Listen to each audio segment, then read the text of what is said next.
예수께서 일어나사 거기를 떠나 두로 지방으로 가서 한 집에 들어가 아무도 모르게 하시려 하나 숨길 수 없더라. 이에 더러운 귀신 들린 어린 딸을 둔 한 여자가 예수의 소문을 듣고 곧 와서 그 발 아래에 엎드리니 그 여자는 헬라인이요 수로보니게 족속이라. 자기 딸에게서 귀신 쫓아내 주시기를 간구하거늘 예수께서 이르시되 자녀로 먼저 배불리 먹게 할지니 자녀의 떡을 취하여 개들에게 던짐이 마땅치 아니하니라. 여자가 대답하여 이르되 주여 올소이다마는 상 아래 개들도 아이들이 먹던 부스러기를 먹나이다. 예수께서 이르시되 이 말을 하였으니 돌아가라. 귀신이 네 딸에게서 나갔느니라 하시매 여자가 집에 돌아가 본즉 아이가 침상에 누웠고 귀신이 나갔더라. 아멘.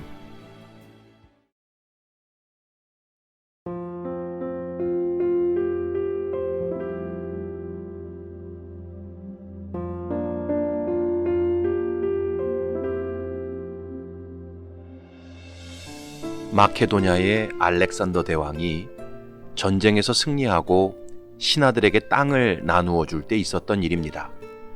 알렉산더 대왕은 공을 세운 장군들에게 이집트, 시리아, 마케도니아 땅을 나눠 주었습니다. 그때 평소에 알렉산더 대왕으로부터 총애를 받지 못했던 리시마쿠스 장군도 그 자리에 있었습니다. 사람들은 이 리시마쿠스 장군은 평소에 왕의 총애를 받지 못했기 때문에 아무것도 받지 못할 것이라고 생각했습니다. 그런데 의외로 알렉산더 대왕은 리시마쿠스 장군에게도 무엇인가 구할 수 있는 기회를 주었습니다. 리시마쿠스, 그대는 내게 원하는 게 없는가? 그때 주변 사람들은 리시마쿠스가 꽤 운이 좋다고 생각했습니다. 왕의 총애를 받지 못해서 국물도 없을 줄 알았는데 뭔가 작은 것이라도 얻어갈 수 있는 기회를 얻었다고 생각했습니다. 그런데 그때 리시마쿠스가 알렉산더 대왕에게 상상치도 못할 것을 요구했습니다. 왕이시여, 저에게 소아시아를 주십시오. 주변 사람들은 모두 대경실색했습니다. 저 리시마쿠스가 단단히 미쳤다고 생각했지요. 자기 분수도 모르고 엄청난 것을 요구했으니 저 리시마쿠스는 왕에게 상은 고사하고 진노를 받게 될 것이라고 생각했습니다.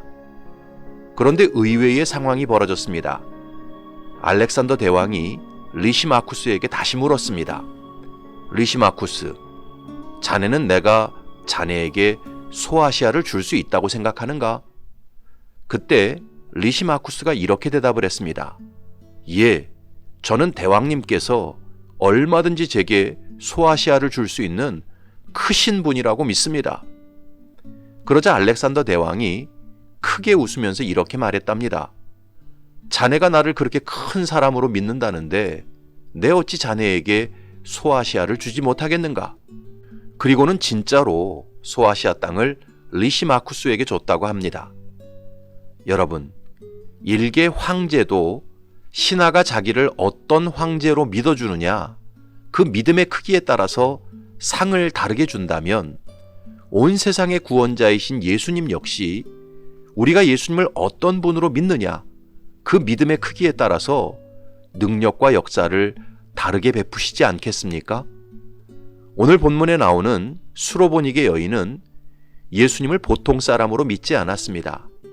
크신 하나님으로 믿었습니다. 그래서 귀신 들린 딸이 회복되는 기적을 체험할 수 있었습니다. 그렇다면 수로보니게 여인이 가졌던 믿음은 구체적으로 어떤 믿음이었습니까? 첫 번째는 듣고 행동하는 믿음이었습니다. 두 번째는 예수님을 하나님으로 믿는 믿음이었습니다.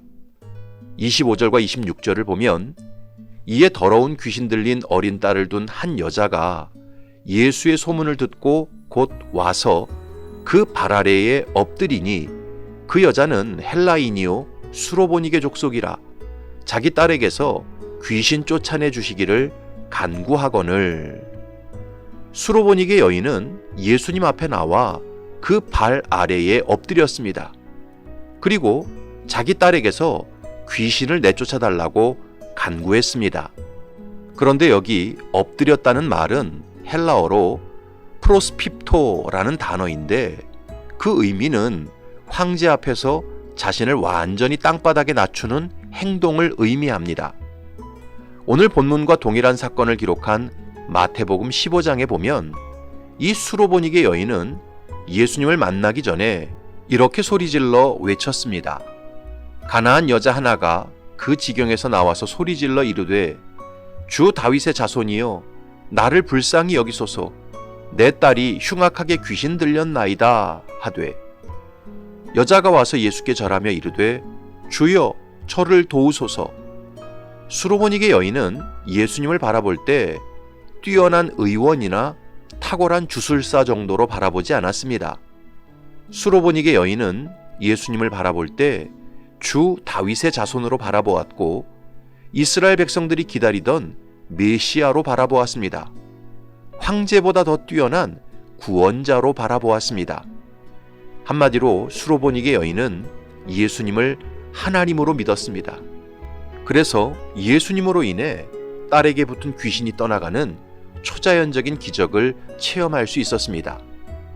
여러분, 복음서를 읽어보면 동일한 예수님의 제자들이라 할지라도 예수님을 어떤 분으로 믿었느냐, 그 믿음의 크기에 따라서 주님께 받은 복이 달랐던 것을 알 수 있습니다. 마태복음 16장에 보면 예수님께서 제자들과 함께 가이사랴 빌립보 지방으로 가셨습니다. 거기서 제자들에게 사람들이 인자 예수님을 누구라고 말하는지 물었습니다. 그때 제자들은 더러는 세례 요한, 더러는 엘리야, 더러는 예레미야나 선지자 중에 하나라고 대답했습니다. 제자들이 그렇게 대답한 이유는 제자들 역시 예수님에 대해서 비슷한 생각을 가지고 있었기 때문이었습니다. 그때 예수님께서 다시 물었습니다. 너희는 나를 누구라 하느냐? 그때 베드로가 뭐라고 대답했습니까? 주는 그리스도시요 살아계신 하나님의 아들이시니이다 라고 대답했습니다. 베드로는 예수님을 이스라엘 역사 속에서 활동했던 선지자들과 비슷한 분으로 바라보지 않았습니다. 베드로는 예수님을 이스라엘이 간절히 기다려왔던 메시아로, 살아계신 하나님의 아들로 바라보았습니다. 한마디로 베드로는 예수님을 하나님으로 믿었습니다. 그래서 베드로는 예수님께로부터 다른 제자들이 받지 못한 큰 복을 받았습니다. 예수께서 대답하여 이르시되 바요나 시모나 네가 복이 있도다. 이를 네게 알게 한 이는 혈육이 아니요 하늘에 계신 내 아버지시니라. 또 내가 네게 이르노니 너는 베드로라. 내가 이 반석 위에 내 교회를 세우리니 음부의 권세가 이기지 못하리라. 내가 천국 열쇠를 네게 주리니 네가 땅에서 무엇이든지 매면 하늘에서도 매일 것이요 네가 땅에서 무엇이든지 풀면 하늘에서도 풀리리라 하시고. 베드로는 예수님을 하나님으로 믿었습니다. 그래서 교회의 반석이 되었고 음부의 권세를 이기는 권세를 받게 되었고 천국 열쇠까지 얻게 되었습니다. 이런 성경의 기록을 보면서 우리는 깨달아야 합니다. 똑같이 교회를 나오고 똑같이 신앙생활을 해도 예수님을 어떤 분으로 믿느냐, 그 믿음의 크기에 따라서 우리가 예수님께 받는 복도 완전히 달라집니다. 예수님을 그저 마음이 힘들 때 위로나 해주시고 마음이 불안할 때 평안이나 주시는 분 정도로 믿으면 예수님을 통해서 딱 그 정도 수준의 위로와 평안만 받게 됩니다. 그러나 예수님을 전능하신 하나님으로 믿고 불가능이 없는 절대자로 믿으면 그 믿음의 크기만큼 위대한 능력과 역사를 체험하게 됩니다. 그래서 영국의 존 필립스 목사님은 자신이 쓴 책 Your God is too small, 당신의 하나님은 너무 작다 라는 책에서 이런 말을 남겼습니다. 인생의 크기는 자신이 믿는 하나님의 크기에 따라 결정된다. 진실로 그렇습니다. 우리가 예수님을 믿을 때 불가능이 없으신 하나님으로 믿고 전능자로 믿으면 그 믿음의 크기만큼 예수님의 놀라운 능력과 영광을 체험하는 인생이 될 수 있습니다.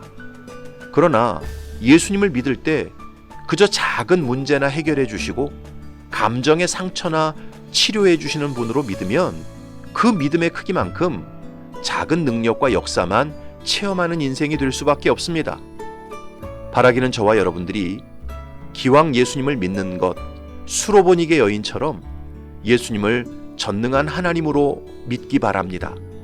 불가능이 없으신 구원자로 믿기 바랍니다. 그래서 그 믿음의 크기만큼 위대한 하나님의 능력과 역사를 체험하는 복된 인생이 되시기를 주님의 이름으로 축복합니다. 아멘.